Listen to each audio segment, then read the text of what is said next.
guys nize ko muri amahoro bivanye naho muherereye. Nanje ndi wa Mungu wanyu nsanzwe nkorera ikinyamakuru Lilivox TV.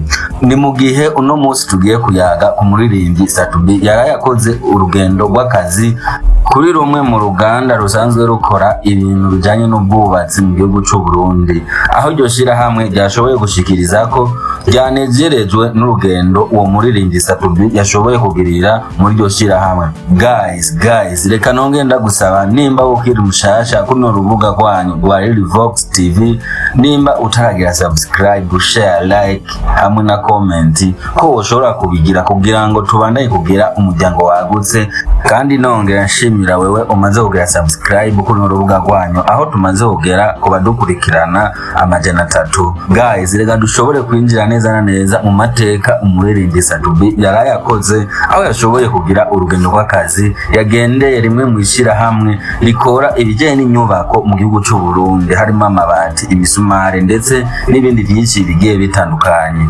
Umuririmbyi Satubi yaraye ateye ikirenge mu ishirahamwe rikomeye mu gihugu c'u Burundi, aho benshi banibaza ko ashobora kuba yarose amasezerano yo kugira ngo ashobore kwamamaza iryo shirahamwe, aho iryo shirahamwe risanzwe rihingura ibintu bigiye bitandukanye mu gihugu c'u Burundi, aho ni mu gihe risanzwe ryizegwa n'abantu benshi cyane haba mu mahanga ndetse no mu gihugu c'u Burundi.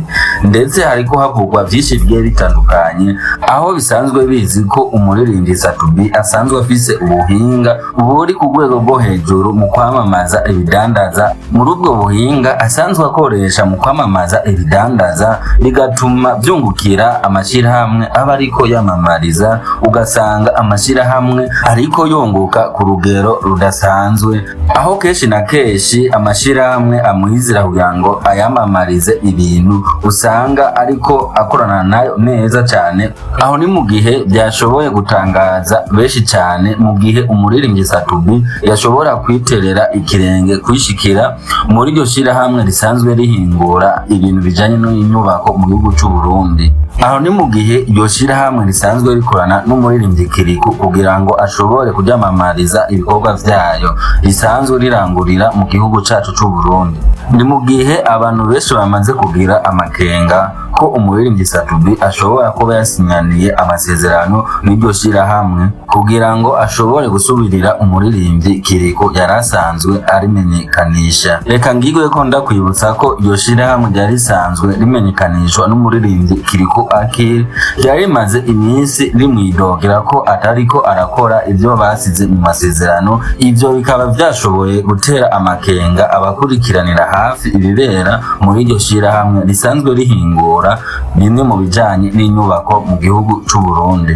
Bamwe muri bo babandanya kwibaza ko umuririmbyi Satubi yoba agiye gusubirira uwo muririmbyi Kiriku yarasanzwe afitaniye amasezerano n'iryo shirahamwe. Amakuru dukura hafi y'umuririmbyi Satubi avuga ko ata amasezerano yoba ari hagati yiwe hamwe n'iryo shirahamwe, ahubwo umuririmbyi Satubi yahamagariwe gukora ico bitwa promo yerekeye cyane ku bijanye na Noel hamwe na Bonane, kuko iryo shirahamwe rigize igihe riko riratanga promo ku bidandaza vyayo. Ku rundi ruhande amakuru dukura ku bari hafi y'iryo shirahamwe avuga ko iryo shirahamwe ryanezerejwe cyane n'urugendo uwo muririmbyi yashoboye kugirira muri iryo shirahamwe. Ni mu gihe babandanya kwemeza ko bishoboka cyane ko babandanya bakorana kandi bakongera bakamuha amasezerano mu minsi iri imbere uwo muririmbyi Satubi. Ndetse ikiganiro twabateguriye twako tuvuga ku muririmbyi Satubi ku rugendo yagiriye muri iryo shirahamwe naha gishoboye kugarukira. Ndetse nongera ndagusaba wewe utaragira subscribe hano kuri Lilivox TV ko bandanya kugira subscribe, share, like na comment kugira ngo tubandanye kugira umuryango wagutse, umuryango munini cyane. Nongera ndabakeza ndabashimira cyane bivuye ku mutima kuba mwamaze kongeza kubankurikirana bagera ku majana 3 kuri no rubuga rwanyu rwa Lilivox TV. Ciao guys.